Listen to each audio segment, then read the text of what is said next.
जय हिंद दोस्तों। आज 2 जून केंद्रीय कर्मी पेंशनर्स और सैनिक खबरों में सबसे पहले बात करेंगे 8th पे कमीशन में डीए 50% मर्ज, नया फार्मूला होगा लागू, केवल डीए 50% ही हो मर्ज, पूर्व सैनिकों ने रखी मांग। खुशखबरी है, पूर्व सैनिकों के लिए 3 बड़े प्रस्ताव होंगे। 3 फायदे। पहला फायदा, ठेका प्रथा खत्म, रेड क्रॉस फंड 21,000 रुपये और गन लाइसेंस लागू। 1 जुलाई से पे 1,600 रुपये और पेंशन में 800 रुपये का इजाफा होगा। आरओ एआरओ में पूर्व सैनिकों की बम्पर भर्ती निकली हुई है, इस पर बात करेंगे। तो सबसे पहले पहली खबर, 8 सीपीसी में 58% डीए मर्ज होगा। इसके लिए एक बड़ी अपडेट आई है, बता दें 8th पे कमीशन में क्या है। मिनिमम सैलरी के लिए 3490 कैलोरी का नया फार्मूला। कर्मचारी यूनियनों ने बड़ी मांग रखी है। कर्मचारी यूनियनों का मानना है कि 8वें वेतन आयोग में 58% जो 7 सीपीसी का डीए है 1 जनवरी 2026 से पहले का, उसको मर्ज करके फिर नया फार्मूला कैलोरी जो एक आदमी के लिए एक यूनिट के लिए चाहिए वो 3490 कैलोरी होनी चाहिए, इसकी डिमांड की गई है। सबसे पहले तो मैं आपको बता दूं, इसमें कहा गया है, कर्मचारी यूनियनों ने साफ कहा है कि पुराने फार्मूले आज महंगाई और जीवन स्तर को दिखाने के लिए पूरी तरह से एडजस्ट नहीं कर पा रहे हैं। महंगाई भत्ते के आधार पर 8वां वेतन आयोग केवल लागू नहीं होना चाहिए, इसमें कैलोरी की जो मात्रा है इसकी बढ़ोतरी करनी चाहिए। एनसीजेसीएम ने एक प्रस्ताव दिया है 8वें वेतन आयोग को, जिसमें पहले जो कैलोरी एक लोग की जो कैलोरी 1 यूनिट की मानी जाती थी वो 2700 कैलोरी के आधार पर आपका फिटमेंट फैक्टर निर्धारित किया जाता था पे कमीशन में। लेकिन अब इसमें मांग की गई है, एक्रॉयड फार्मूले में बदलाव करने की मांग की गई है, क्योंकि कहा गया है पुराना एक्रॉयड फार्मूला है इसे खारिज किया जाए। इसकी जगह जो Indian council of medical research की जो रिपोर्ट है, नेशनल इंस्टीट्यूट ऑफ न्यूट्रिशन की जो रिपोर्ट है, उसके मुताबिक एक परिवार को 3490 कैलोरी, एक आदमी को 3490 कैलोरी की आवश्यकता होती है, जिसे मानक मानकर लागू किया जाना चाहिए। इसमें कहा गया है हल्का काम करने वाले के लिए जो पुरुष हैं उनके लिए 2110 कैलोरी जो कि मानक निर्धारित किया गया है नेशनल इंस्टीट्यूट की तरफ से, और महिलाओं के लिए 1600 कैलोरी की आवश्यकता है। वहीं मध्यम काम करने वालों के लिए, पुरुष के लिए 2710 कैलोरी और महिलाओं के लिए 2130 कैलोरी। वहीं भारी हैवी एक्टिविटी करने वालों के लिए 3470 कैलोरी पुरुष के लिए और महिलाओं के लिए 2720 कैलोरी की आवश्यकता होती है। इस आधार पर 8वें वेतन आयोग को लागू किया जाना चाहिए, क्योंकि 8वें वेतन आयोग में जो 2700 कैलोरी है वो कम है। अब नए जो रिपोर्ट आई है उसके हिसाब से कैलोरी की निर्धारण किया जाना चाहिए। वहीं पूर्व सैनिकों ने मांग की है कि डीए को 50% को बेसिक में मर्ज करके ही फार्मूला लगाया जाए, साथ में प्रॉपर्टी खरीद से पूर्व सैनिकों को छूट मिले। देश की सीमाओं की सुरक्षा करने वाले रिटायर्ड सैनिकों ने काफ़ी समय से दिक्कतों का सामना करना पड़ रहा है और उनके पूरा जीवन यापन अनुशासन में बीतता है।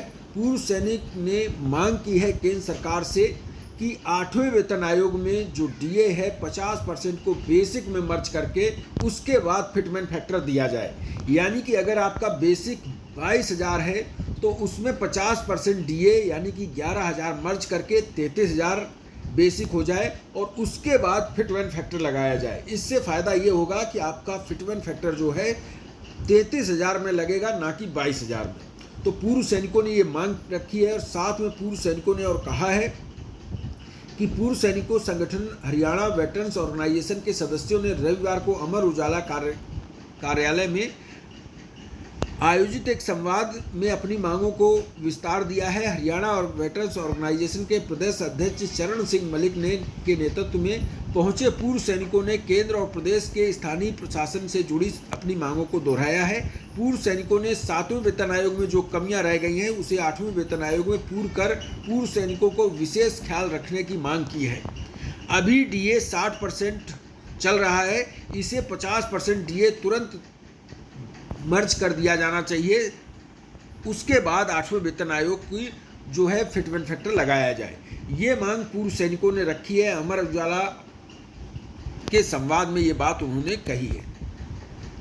एक दूसरी बड़ी खबर है, पूर्व सैनिकों की लिए 3 बड़े अपडेट हैं। ठेका प्रथा खत्म कर पूर्व सैनिकों को मिले पूरा वेतन, रेड क्रॉस फंड शुल्क माफ किया जाए। कैप्टन सिद्धू जो कि पूर्व सैनिक वेटरन्स ऑर्गेनाइजेशन के अध्यक्ष हैं, उन्होंने ये बात कही। पंजाब सैनिक इकाई के अध्यक्ष कैप्टन गुरमिंदर सिंह सिद्धू ने सोमवार को कहा कि जिस तरह राज्य सरकार ने विभिन्न विभागों में ठेका प्रणाली खत्म की है, उसी तर्ज पर सैनिकों के जो रोजगार हैं उसमें भी ठेका व्यवस्था खत्म होनी चाहिए। क्योंकि पूर्व सैनिकों को जो रोजगार मिलते हैं उसमें जो रोजगार देते हैं निगम हो या पूर्व सैनिक कल्याण निगम हो या फिर आर्मी वेलफेयर ऑर्गेनाइजेशन या डीजीआर हो, उसमें वो ठेकेदारी प्रथा खत्म होनी चाहिए। डायरेक्ट पूर्व सैनिकों को जो सैलरी मिलती है वो डायरेक्ट मिलनी चाहिए, क्योंकि ये सैलरी उन्हें कम मिलती है क्योंकि ये ठेकेदारी प्रथा उनकी सैलरी काफ़ी काट लेती है। ठेकेदार व्यवस्था समाप्त की जानी चाहिए। बरनाला में सूबेदार सौगंध सिंह ने कहा है कि जो पूर्व सैनिक हैं वो पेस्को के तहत कई विभागों में भर्ती होते हैं और उसके बाद उनकी जो सैलरी है वो काट ली जाती है। जो सैलरी उन्हें 35-40 हज़ार मिलनी थी वो मात्र 29,000-28 हज़ार ही मिल पाती है। पूर्व सैनिकों की सुरक्षा के लिए हथियार लाइसेंस बनवाते समय रेड क्रॉस फंड में 21,000 रुपये जमा करने की शर्त का भी संगठनों ने विरोध किया है, क्योंकि जब पूर्व सैनिक हथियार बनाते हैं तो उन्हें रेड क्रॉस फंड के रूप में 21,000 रुपये जमा करने पड़ते हैं। संगठनों ने इसका विरोध किया और मांग रखी कि इस जो लाइसेंस बनवाने में 21,000 जमा करने पड़ते हैं इसका खत्म होना चाहिए और इसकी भी मांग की है। पूर्व सैनिकों ने कहा कि रेड क्रॉस फंड माफ़ करने की मांग उन्होंने रख दी है और इसके लिए अगर उन्होंने चेतावनी भी दी है, अगर ये नहीं खत्म किया जाता है हम भूख हड़ताल पर बैठ जाएंगे। एक दूसरी बड़ी खबर है, 8वें वेतन आयोग से पहले आपको एक खुशखबरी मिलेगी। मिनिस्ट्री ऑफ लेबर और एम्प्लॉयमेंट ब्यूरो की तरफ से एक प्रेस रिलीज जारी हुई है 29/5/2026 को। ये प्रेस रिलीज है डीए-डीआर कितना बढ़ेगा आपका 1 जुलाई 2026 में। इसको लेकर प्रेस रिलीज है। All India consumer price index के आंकड़े जारी हुए हैं। उसके मुताबिक आपका डीए-डीआर 1 जुलाई से 4% की बढ़ोतरी होकर 64% पहुंच सकता है। इस हिसाब से आपको जो पे और पेंशन में इजाफा होगा वो कितना हो जाएगा, तो बता दें जो पे में इजाफा होगा वो आपकी अगर बेसिक 40,000 रुपये है तो डीए 60% आपको अभी मिल रहा है और 64% हो जाने पर आपको 25,600 मिलेगा। यानी कि 1,600 की बढ़ोतरी 1 जुलाई से हो सकती है अगर 4% डीए पहुंच जाता है, क्योंकि जो आंकड़े आए हैं वो दिखा रहे हैं कि डीए 4% पहुंच सकता है। वहीं पेंशन में जो इजाफा होगा, अगर 20,000 आपकी बेसिक है तो आपको पेंशन के तौर पर 800 रुपये का इजाफा होगा, यानी कि 4% डीए बढ़ने के बाद 800 रुपये आपकी पेंशन में इजाफा हो जाएगा। ये 1 जुलाई 2026 से इजाफा होने की संभावना है, क्योंकि डीए के जो आंकड़े हैं वो बता रहे हैं कि AICPIN में बढ़ोतरी हुई है। पेट्रोल डीजल के दाम बढ़ने के बाद ये बढ़ोतरी देखी जा रही है। अब दूसरी बड़ी खबर है, जॉब से लेटेस्ट अपडेट है। बता दें पूर्व सैनिकों के लिए भर्ती निकली हुई है और ये बहुत ही अच्छी जॉब है। बता दें ARO के तौर पर यूपी में पूर्व सैनिकों की भर्ती निकाली गई है। इसके फार्म जो हैं 1 जून 2026 से 21 जून 2026 तक भरे जाएंगे। इसमें पूर्व सैनिकों के लिए भी वैकेंसी हैं। पूर्व सैनिकों के लिए बता दें जो फार्म भरे जाएंगे उसमें जनरल OBC के लिए 1,200 रुपये फीस लगेगी और SC ST EWS के लिए 1,000 रुपये फीस लगेगी। इसमें जो फार्म भरे जा रहे हैं इसमें पूर्व सैनिकों की जो वैकेंसी हैं आप ये देख सकते हैं, काफ़ी वैकेंसियां हैं। एक्स सर्विसमैन की जो एक्स सर्विसमैन की आरओ में वैकेंसी है वो 5% वैकेंसी इसमें दी गई हैं। 5% का मतलब है पहले 138 पोस्ट में 4 पोस्ट पूर्व सैनिकों के लिए हैं। दूसरी जो पूर्व सैनिकों की 380 पोस्ट हैं उसमें लगभग 16 पोस्ट पूर्व सैनिकों के लिए दी गई हैं। तो पूर्व सैनिकों के लिए मौका है आरओ में भर्ती होने का। इसके लिए ग्रेजुएशन होना जरूरी है। ये थी जानकारी। इस वीडियो में इतना ही। Thank you. जय हिंद।